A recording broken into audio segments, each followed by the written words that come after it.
Hello everyone, my name is Ian Murphy, and today we're going to go ahead and finish up on the final chapters of A History of Central Banking by Stephen Goodson. I believe we're on the appendix, actually. Yes. Appendix 1. Letter from President Abraham Lincoln, Chicago, Illinois, December 1864. Colonial E.D. Taylor, I have long determined to make public the origin of the greenback and tell the world that it is one of Dick Taylor's creations. You have always been friendly to me, and when troublous times fell upon us and my shoulders, though broad and willing, were weak and myself surrounded by such circumstances and such people that I knew not whom to trust. Then I said in my extremity, quote, I will send for Colonial Taylor. He will know what to do. End quote. I think it was in January 1862, on or about the 16th, that I did so. You came, and I said to you, quote, what shall we do? End quote. Said you, quote, why issue treasury notes bearing no interest, printed on the best banking paper? Issue enough to pay off the army expenses and declare it legal tender. End quote. Chase thought it hazardous thing, but we finally accomplished it and gave it to the people of this republic, the greatest blessing they ever had. Their own paper to pay off their own debts. It is due to you, the father of the present greenback, that the people should know it, and I take great pleasure in making it known. How many times I have laughed at you, telling me plainly that I was too lazy to be anything but a lawyer. Yours truly, Abraham Lincoln. The text above is from a handwritten letter by President Abraham Lincoln, which was verified and documented on February 10, 1888, by the 50th United States Congress. Appendix 2. On June 4, 1963, President John F. Kennedy issued a executive order number 11,110, which instructed the Treasury to print $4 billion worth of $2 and $5 bills. These bills, backed by silver in the Treasury's vaults, were issued free of debt and interest, with the seigniorage accruing not to the privately owned U.S. Federal Reserve Bank, but to the U.S. government. This note issue formed part of Kennedy's long-term plan to reduce the power of the U.S. Federal Reserve Bank. On November 22, 1963, Kennedy was shot by assassins in Dallas, Texas. An analysis by Matthew Johnson. One of the most difficult things to explain to American university students is how capitalism and communism share far more in common than they do in conflict. In fact, regardless of how it is explained, the old saw that the two approaches are opposites, can never quite penetrate. Even worse, explaining to students and their bewildered parents that the U.S. banking and industrial conglomerates financed the Soviet Red Revolution and built Soviet industry is also maddeningly impossible. One simple way to explain it is to say that for bankers in the modern era, the state's control of the entire economy from one place is what bankers believe paradise to look like. There is one plan, one banking system, and one social system in place. This means that banks merely forward the cash, both expecting the state, not the economy as such, to reimburse them with the requisite interest. In other words, the command economy is the most congenial to banks. There is no necessary connection between private banking and a state-owned economy. It is just as simple for a banker to work for the party as it is for Goldman Sachs. Capitalism and socialism are based on materialism. Production and utility alone are considered goods, and efficiency in methods is considered the sine qua non of ethical contemplation. Both systems are oriented to technology, hold to a linear view of history, and seek the mechanization of all aspects of humanity. As they both develop, the economic system and the state merge into a single machine. The error of the libertarians has always been their insistence that the state and private capital are opposed. Quite the opposite is true. Large concentrations of capital are deeply embedded in the state, using it as both a personal bodyguard and as a regulator that keeps market entry impossibly high. The defeat of the Justice Department by Microsoft in 2010 through 2012 shows the imbalance of power between private capital and the state. This might seem tangential to a work on banking. For the typical isolated and tenured professor of political economy, it would be.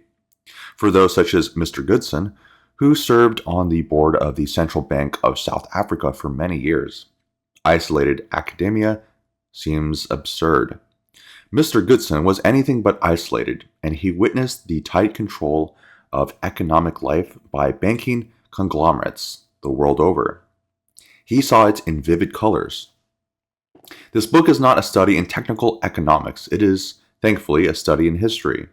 Goodson realizes what most economics do not, that to grasp any economic phenomena, it must be seen as a product of many decades of historical development. Each aspect of the whole continually reinforces the other, and the whole itself is constantly changing, like an organism. As history continues to present new challenges, new projects, and new victims. In other words, the secret life of banks did not merely occur because a group of men off the coast of Georgia wanted it to. They themselves were actors within a historical stream that goes back to the first Mesopotamian civilizations and reached its ancient zenith in Rome. The fact that the whole has continuously been based on the same set of assumptions, regardless of the civilization within which it was embedded, is impressive. And it calls out for detailed analysis, given the political fallout from such honesty. However, Mr. Goodson needed to resign himself to the fact that few in the mainstream will even mention his work, let alone accept it. There is one constant in history that is manifestly clear in this work, that the essential distinction between monarchy and republicanism, broadly speaking, is economic. Republics are normally oligarchies, or at least contain its seeds. Monarchies, since they are perpetually at war with their own nobility, often reject the assumptions of oligarchy. Whether it be the National Socialist Party of China or Belarus, the Royal Bank of St. Petersburg, or the centralized dictatorship of the Augustan era. All forms of strong statism have made war on the banking monopoly. No authoritarian leader will accept competition from an all-powerful economic mediator. Of course, there are a few exceptions on both sides, but history has been fairly clear that strong states, those based on traditional authority, reject alchemy of money and interest. Rome. Rome rapidly, at the time of Cicero, was already moving away from its seigneurial oligarchy and towards the military empire of Sulla and his successors. The immediate impact, once the dust of the civil wars cleared, was that minting was centralized and usury controlled. Julius Caesar sought to limit interest to 1% monthly, and in a populist move rarely seen, banned its compound increase. Furthermore, any accumulated interest could never exceed the original principal. In Byzantium, the Roman Empire of the East, interest had been officially limited to 5%, give or take, but this could only be enforced under emperors who were strong. Basil II, for example, rejected interest altogether and forced wealthy landowners to financially assist poorer peasants. His strength, while common, was usually followed by an aristocratic reaction who placed puppet emperors in Constantinople.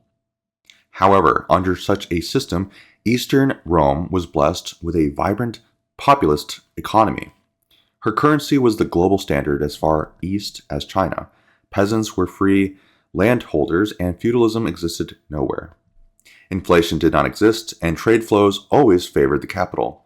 For this reason, oligarchic states such as Venice, Dubrovik, and the Norman interlopers in Sicily continually financed Rome's enemies.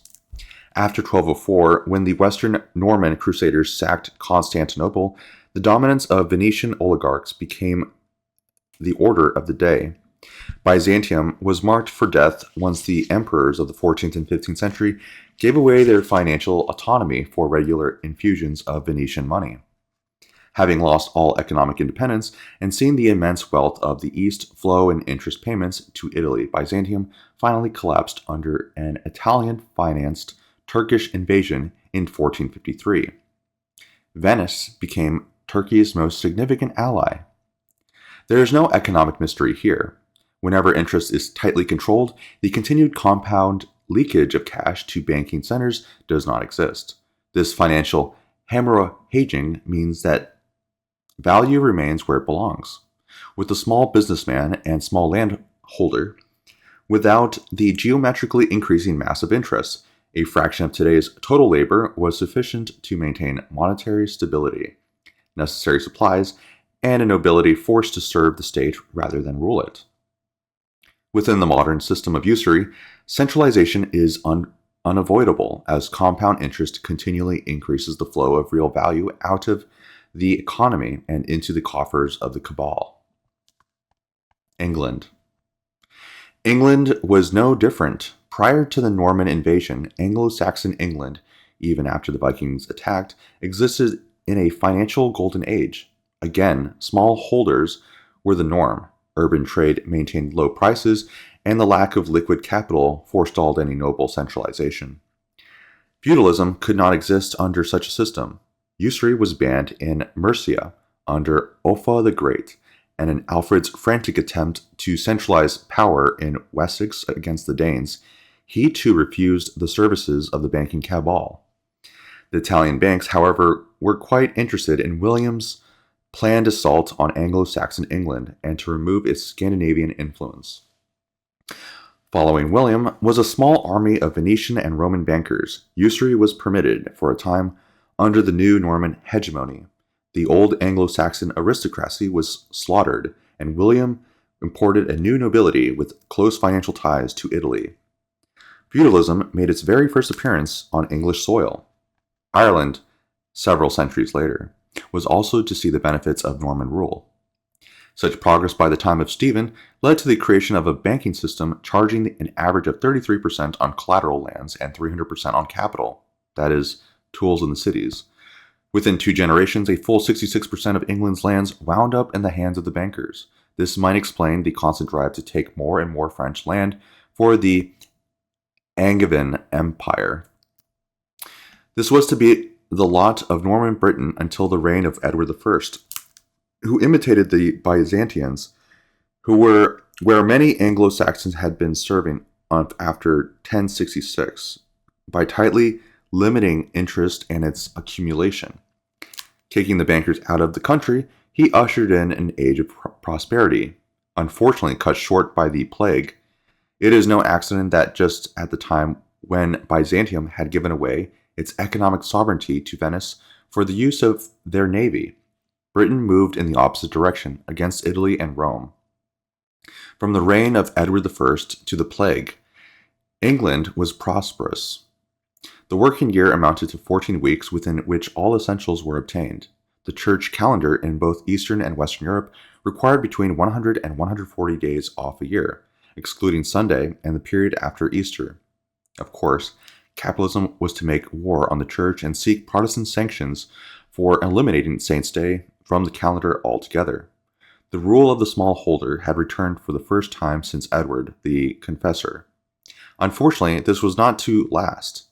The Reformation, once Luther's influence had waned, had different ideas on money. Once Henry VII had stabilized Britain after the War of the Roses, the time was ripe for the rise of the banks yet again. The Reformation and the immortality of Henry VIII gave it the excuse it needed. The Reformation was an attempt by the Stuarts to begin centralizing power once the old nobility had slaughtered itself into oblivion. Monastic lands were secularized, land markets developed, and financing long-distance trade became a priority. Henry VII became the last grasp of a powerful traditional state. From Henry VIII to Edward VI to Elizabeth, a new oligarchy had gained power that it required the pomp of monarchy to hide behind. Very soon, once it became confident in its role, it required William of Orange to justify itself. Spain, once Islam was finally ejected, sought to cleanse itself of the Sephardi. Normally, allies of the Muslim Caliphate, Spain's nationalism was substantial as both church and state were radically reformed and purged. Moving to Amsterdam, the Sephardi rebuilt its banking base, creating a square of influence that contained four corners. They gained trade in the Baltic, the Amsterdam banks, Constantinople, and the Turkish market, and most importantly, Poland. These represented the overland routes of modernity as grain prices skyrocketed in the West, forcing the East to export more and more. Under Elizabeth, and certainly during and after the English Revolution, Spain was the enemy. Catholic Ireland sought Spanish assistance against Elizabeth's dispossession of the native Gaels, something that Cromwell was to punish with genocidal hardship. Spain's importation of silver from the New World threatened the role of the banks in a graphic way. The banking regime financed the Dutch rebellion against the Spanish as the world's press spared no rhetorical excess, denouncing the Spanish army in northern Europe. British enemies of the banking elite looked to Spain for assistance as well. Once Charles I was defeated in 1645 and Cromwell instituted a military dictatorship over Britain and Ireland in 1653, the banking regime now had its enemies destroyed and its place assured. William's gentle occupation of Winchester 30 years later meant that the bankers now had England to use against both France and Spain. It surprised no one that the Jacobites spent much time attacking the banking elite that had taken power within such vehemence. Neither James I or II believed in divine right, nor did either want to impose a dictatorship. Cromwell alone sought the honor. Yet the Jameses were accused of every imaginable crime. James sought religious tolerance, not a Spanish theocracy, as the Whigs were later to claim. Whiggery was the party of usury, as such, the party most vehement in seeking war with France, Spain, and eventually Russia. Parliament, now the instrument of capitalism and empire, was seeking any excuse to take revenge on Spain. Democracy and the will of the people were considered identical to the interests of urban merchants and traders. Britain was now an oligarchy. Roman Catholic rulers were long forbidden to rule in London, regardless of James's desire for religious neutrality. William's war with France was financed by the Amsterdam banking establishment, something made quite clear to William himself when he tried to arrange a Stuart marriage, one which remained childless. The United States. The decentralized colonies of the U.S. were generously prosperous, plentiful land, excellent ports, and a strong pioneer spirit created an advanced world out of practically nothing. When asked about this, Benjamin Franklin famously remarked, quote, "That's simple. In the colonies, we issue our own money. It is called colonial script. We issue it in the proper proportion to the demands of trade and industry to make the products pass easily from the producers to the consumers. In this manner, creating for ourselves our own paper money. We control its purchasing power, and we have no interest to pay anyone." End quote. With one exception, the execrable Alexander Hamilton, the American founders, though differing on nearly every other issue, were of one mind on banking. It was something to be abhorred. The dollar remained stable until 1917. The boom and bust cycle since the Civil War, the immense rise in federal power, World War I, and the coming American Empire, however, helped set the stage for a privately owned cabal in the U.S. as well, popularly known as the Fed, or the Federal Reserve. Federal, in this case, should be taken as it is in the shipping company Federal Express. The fact is that the fears of the anti-federalists were correct. The US government in Washington had become extremely powerful, arrogant, and cut off from the common run of Americans. They had long been in the thrall to the oligarchy and embroglio, soon to burst forth in the form of the Fed, the Rockefeller Empire, the Carnegie cult, and the warfare state tested in the Spanish-American War and in the final months of World War I. From 1914 to 1920, prices rose 125% as Goodson depressingly recounts. The dollar lost almost 60% of its value in 6 years. Federal bonds saw their value drop by 20% at that same time, meaning that older bonds became more expensive. Yet the newer and cheaper bonds led to a recall by the banks, which of course means that the money came due. More instability was caused as the railroads and other modes of transport prices were through the roof. Small farms, the long-standing backbone of American prosperity, were slowly priced out of existence, which in practice meant a massive wealth transfer from the countryside to the cities. Agricultural production dropped by 50%. The war on rural America was declared and has yet to end. The deficit was soon to be made up by agribusinesses made possible by centralized credit that sought to finance large conglomerates seen as a safer bet rather than small businesses. In 1927, the Fed lowered rates and thus increased the money supply, but this was the reign of the Roaring Twenties, the beginning of the oligarchy as an exposed, competent entity without serious opposition. This meant that money was seen as value and power in its own right, separate from actual production. The money went to the stock market, boosting demand and inflating prices. Margins were increased through debt, and the price-earning ratio went as high as 50 to 1. That is to say, the stock price was many times higher than the actual productive nature of the capital involved. Put differently, stock prices had no relation to the health of the firms involved, the productivity of capital or labor, or the resultant value added. Thus, in 1927, the U.S. stock market was a fraud.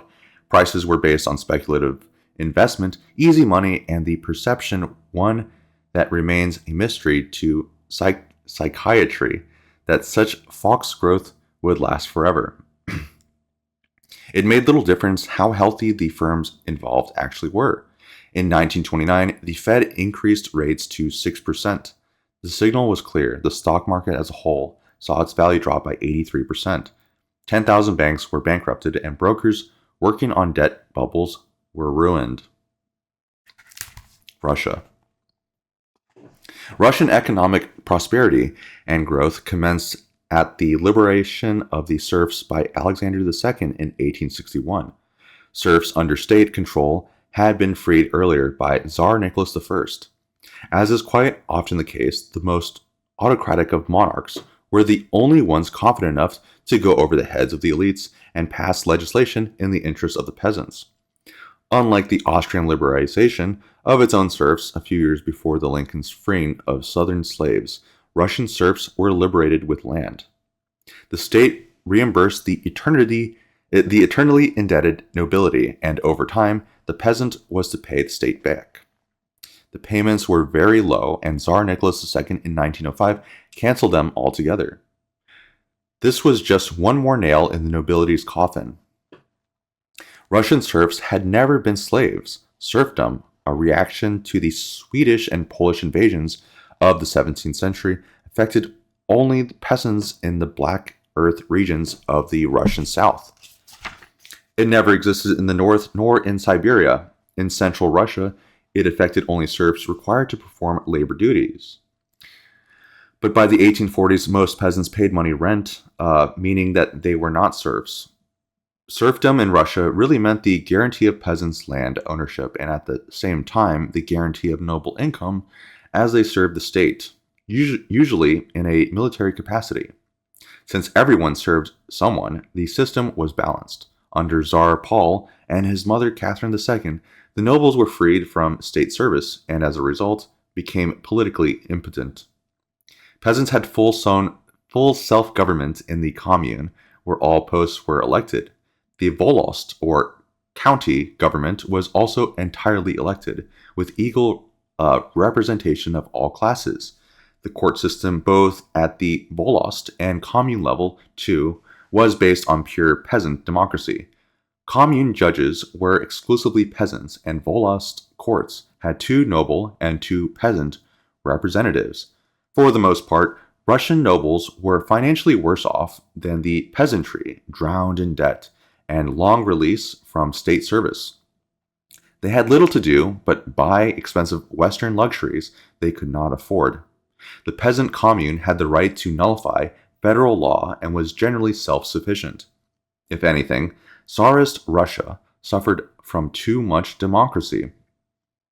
In 1861, the volost was replaced by the vemstvo, a strong county system with a lower house of peasants and an upper house of nobles, usually poor. The zemstvo was in charge of education, infrastructure, church life, tax collection, and police. There was no part of peasant life that was not based on local democracy. A land captain, usually a poor noble, was elected to mediate disputes between peasants and nobles, and sometimes peasants would go to the captain if he had a beef with the commune or the zemstvo authorities. Politically speaking, from 1850 on, the nobles were politically impotent. Hence the freedom of the serfs and the creation of a free press. The zemstvo and an endless array of educational reforms put a bullet in the revolutionary movement, almost entirely financed from Britain. Seeing this as intolerable, Alexander II was assassinated for his trouble in 1881. His son Alexander III continued his father's reform programs, but being a man of immense size and toughness, smashed the revolutionary movement, making it toothless until his untimely death in 1894. Tsar Alexander III established the Peasant Land Bank in the early 1880s, which gave interest-free loans to peasants and sought to channel investment money into agricultural improvement. Tsar Alexander and his finance minister, Nikolai Bunge, drafted and passed the most comprehensive labor regulations in European history. His son, Nicholas II, continually added to them until the outbreak of World War I. In labor relations, the Russians were pioneers. Child labor was abolished over 100 years before it was abolished in Great Britain in 1867. Russia was the first industrialized country to pass laws limiting the hours of work in factories and mines. Strikes, which were forbidden in the Soviet Union, were permitted and minimal in Tsarist times. Trade union rights were recognized in 1906, while an inspectorate of labor strictly controlled working conditions in factories. In 1912, social insurance was introduced. Labor laws were so advanced and humane that President William Taft of the United States was moved to say that, quote, "The Emperor of Russia has passed workers' legislation which was nearer to perfection than that of any democratic country," end quote. The people of all races in the Russian Empire had an equality of status and opportunity which was unparalleled in the modern world. His Imperial Majesty Tsar Nicholas II from 1894 through 1917 and his state bank had created a workers' paradise that was unrivaled in the history of mankind. There is no mystery here. The equally autocratic German emperor passed similar legislation a bit later. In both cases, the economic growth in both agriculture and industry averaged 15% yearly. Population growth boomed, and in the Russian case, peasants were given free land and tools in lush southern Siberia, not the frozen north. For the sake of colonizing this vast empty space, about twice the size of the US, by 1905, 90% of the Russian arable land was in the hands of peasants. No other industrialized society could match this. Peasants were buying noble land in massive quantities as Russia, at the same time, was completely self-sufficient. Her domestic market accounted for almost 99% of her production, and she needed nothing from abroad. All she got from the West was revolution. Moving southward, Georgia requested Russian protection as a shield against her Islamic neighbors. The 13th Dalai Lama of Tibet, Thubtet Gyaptso requested Tsar Nicholas II to take his country under Russian protection to protect this Buddhist monarchy from drowning in British opium. Several Russians served as tutors to Tibetan nobles and the Dalai Lama himself. Russia was seen as the savior of all who fought British and Chinese imperialism. Tsar Nicholas II was tempted to make war on Manchu China since China held the Western Buddhist populations and the Tibetans in thrall. Several million Muslims also were held under Chinese Manchu rule. Russia was called the White Savior, long prophesied by Chinese sages, making matters worse for the British. Oil was discovered in Baku, today's Azerbaijan, then part of the Russian Empire. The Rothschild dynasty declared war on Russia, financed Russian revolutionaries, and importantly created an anti-Russian allegiance. The Rothschild alliance, for their part, was created in retaliation for Russian success. It was based on financing Turkey, the Turkish tribes of the Russian south, Persia, and most ominous of all, Japan.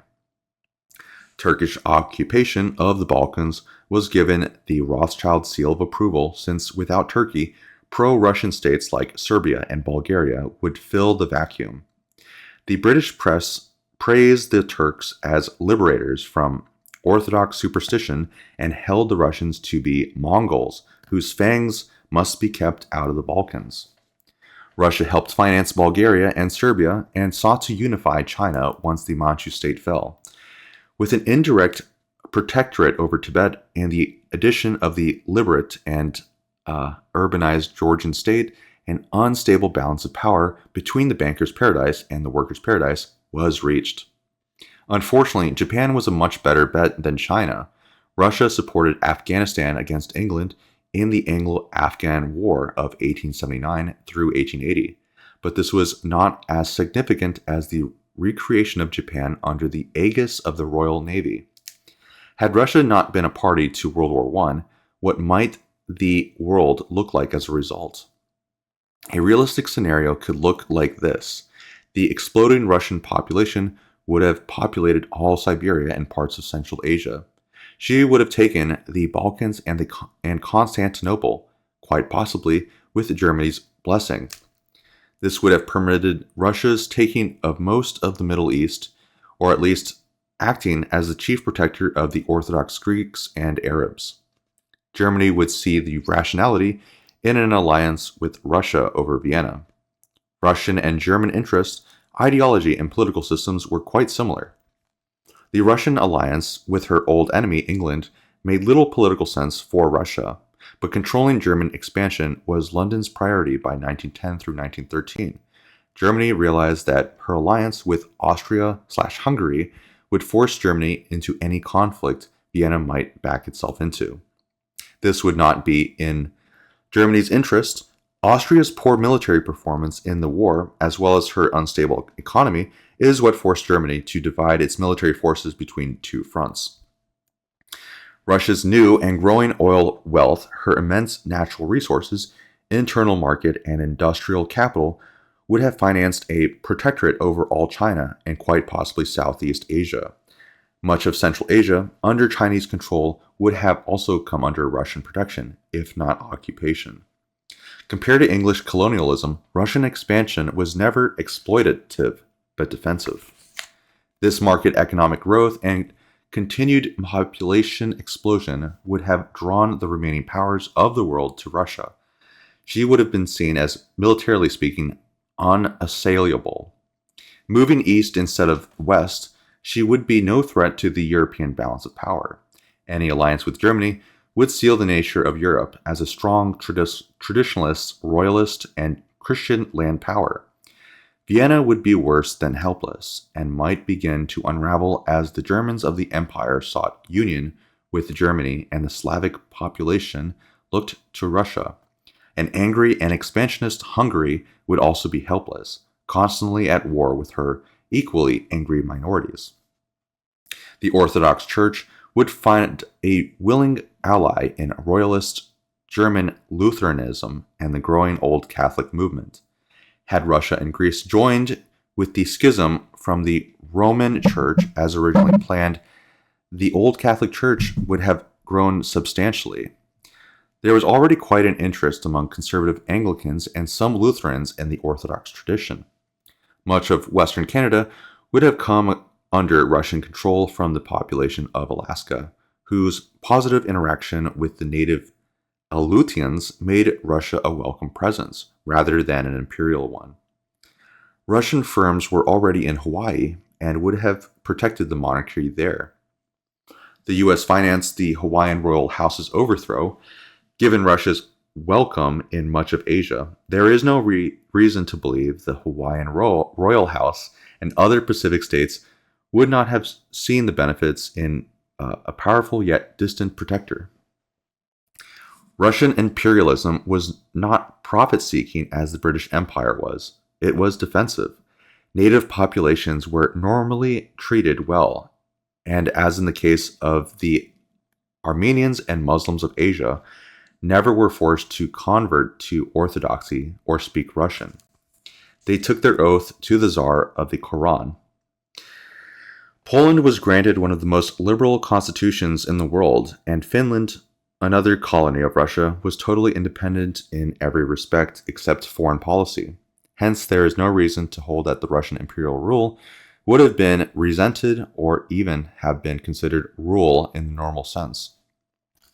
Today, this seems like a fantasy barely conceivable, but for a time, prior to the mass slaughter of World War I, this was considered a viable reality in St. Petersburg and London. Goodson gives a glimpse as to why this might have been. In 1860, the State Bank of the Russian Empire was founded with the aim of boosting trade turnovers and the strengthening of the monetary system. Up to 1894, it was an auxiliary institution under the direct control of the Ministry of Finance. In that year, it was transformed into being the banker of the bankers and operated as an instrument of government's policy. It minted and printed the nation's coins and notes, regulated the money supply, and through commercial banks provided industry and commerce with low interest rate loans. The opponents of the Pax Russia were not idle. St. Petersburg, for all its problems, was one nut in the banking regime could not crack. If Russia continued its massive deployment, population growth, and industrialization, usury would be destroyed. The Russian state, more so than private capital, planned and directed investment with local funds. The French were the only substantial foreign presence in Russian industrialism. If this was to be replaced with Russo/German joint projects, usury would be under severe attack. Something had to be done. To give the reader a hint what this was, Goodson quotes Congressman L.T. McFadden's speech to the House of Representatives in 1932. Quote, "They, Western banks, financed Trotsky's massed meetings of discontent and rebellion in New York. They paid Trotsky's passage from New York to Russia so that he might assist in the destruction of the Russian Empire. They fomented and instigated the Russian Revolution, and they placed a large fund of American dollars at Trotsky's disposal in one of their banks in Sweden, so that through him Russian homes might be thoroughly broken up and Russian children flung far and wide from their natural protectors. They have since begun the breaking up of American homes and the dispersal of American children. McFadden was silenced. Mr. Goodson, likewise. Your author lost an academic post for it. There is no issue like usury, and no power that can conceivably match that of compound interest. The left is the product of the banks, and much of the neocon right is as well. Monarchy was overthrown in its interest and replaced with a global oligarchy controlling, depending on the source, upwards of 80% of global GDP. All of this exists, of course, in the name of freedom, progress, and democracy. We began this lengthy essay with the concept of usury and Western banking being quite comfortable with radical left statism. We have come full circle explaining how and why this demonic alliance has come to pass. It remains with us today, and the opposition to it remains anemic. Yet it is not as if there is no reaction, however vague, to the continued monopolization of wealth and labor. Goodson does not end on a negative note. North Dakota is how Goodson ends his work, as if the reader needs more proof of the destructive tendencies of usury and fractional reserve finance. North Dakota established a state-owned bank in which the revenues of the state are deposited. It provides low-interest loans to farmers and small businesses. All profits revert to the state, without the normal practices of compound interest charged against the citizens. North Dakota has not been affected by the real estate debacle of 2007. State GDP has grown by almost 100% since 1997, while personal income per capita has grown by about 140% in the same time frame. While the media has been quick to argue that North Dakota's success is exclusively due to its small petroleum industry, this kind of development has certainly not occurred in Alaska, which has far more oil than North Dakota. Nigeria is drowning in oil, and yet she remains poor.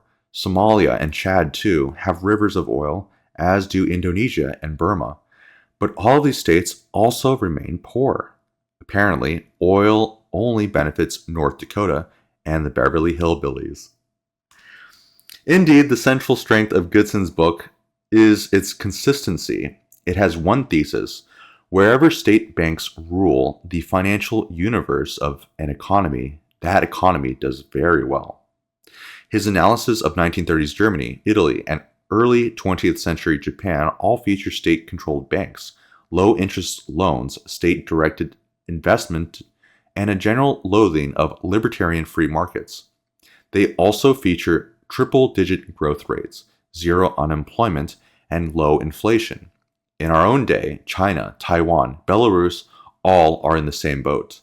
Belarus, as Ukraine and Russia floundered once the IMF and Harvard University helped the mafia rig privatization deals, saw its president, Alexander Lukashenko, halt privatization, centralize power, and nationalize finance. While Ukraine today has lost 70% of its industry and sees 80% of its well-educated population below the poverty line, Belarusian unemployment is 1%, and her industry has grown by an average of 10% yearly since 2000. The two Chinas, likewise, when George Soros engineered the Asian currency meltdown of 1997, the only two economies unaffected were the two that had state-controlled banks, Taiwan and China. Former powerhouses like South Korea and Japan, as well as Thailand, became official wards of the IMF. Their lifetime employment was abolished and living standards have fallen. Prior to the wars that ravaged both states, Libya and Syria were also registering double-digit yearly growth. Popular presidents in both countries were closing in on first world status. Both countries had state-controlled banks and state-directed investment. The state was a partner in investment, not the result of it. Saddam Hussein's Iraq was doing the same until the U.S. engineered the war with Iraq. The Burmese State Bank is under the control of the Ministry of Finance, headed by Major General La Tun, with a Western education in finance. His deputy is Colonel Le Sui. Clearly, the Burmese are taking no chances with foreign manipulation of their currency. Burma's oil, rich soil, minerals, close ties with China, and its educated population are increasingly making it a target for Western speculation, as well as political attacks. Given that country's civil war, Western sanctions, and separatist movements, she still has managed to build 10 universities, several dozen dams, increased literacy to 80%, and ensured that the peasants own their own land since 1999. If the reader has detected a pattern, then he is correct. For what it's worth, I endorse the work of Mr. Goodson wholeheartedly. Matthew Johnson, PhD, Fayetteville, Pennsylvania. And with that, we have reached the end of A History of Central Banking. Take care.